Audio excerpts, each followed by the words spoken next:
दोस्तों, साहित्यिक मंच प्राचीन कवि से जुड़े रहने के लिए चैनल को सब्सक्राइब करें और नोटिफिकेशन के लिए बेल आइकन को प्रेस करें। एक गांव में सूखा पड़ा था। बारिश न होने के कारण फसलें सूखने लगी थीं। गांव वाले परेशान हो गए।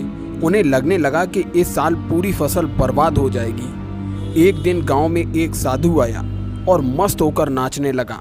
गांव में जो भी उसे देखता पागल समझता। धीरे धीरे पूरे गांव में उस पागल साधु की खबर फैल गई।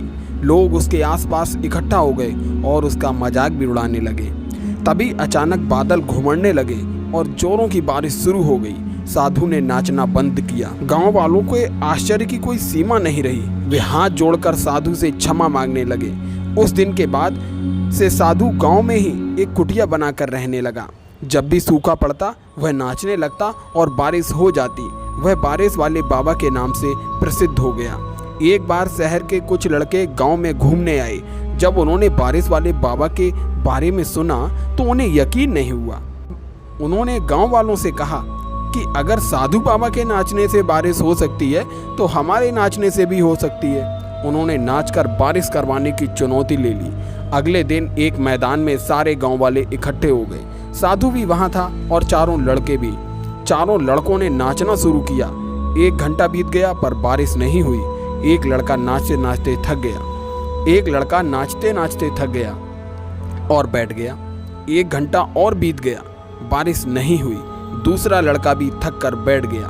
2 लड़के नाचते रहे लेकिन बारिश न होते देख कुछ देर के बाद वे भी थक कर बैठ गए।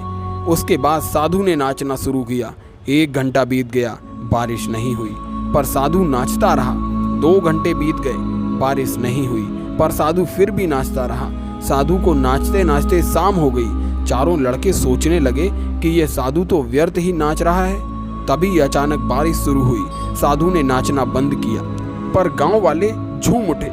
चारों लड़के साधु के चरणों में गिर पड़े और पूछने लगे, बाबा ये चमत्कार कैसे की? साधु ने कहा, मैं इस विश्वास के साथ नाचना शुरू करता हूँ कि बारिश जरूर होगी और तब तक नाचता रहता हूँ जब तक बारिश नहीं हो जाती है। इसलिए मैं जब भी नाचता हूँ बारिश जरूर होती है। दोस्तों, साधु की इस बात में जीवन की एक बहुत बड़ी सीख छिपी हुई है। किसी भी काम में सफल होना है तो उसे पूरा करने के लिए दृढ़ निश्चय के साथ काम शुरू करें और उसके बाद रुके नहीं।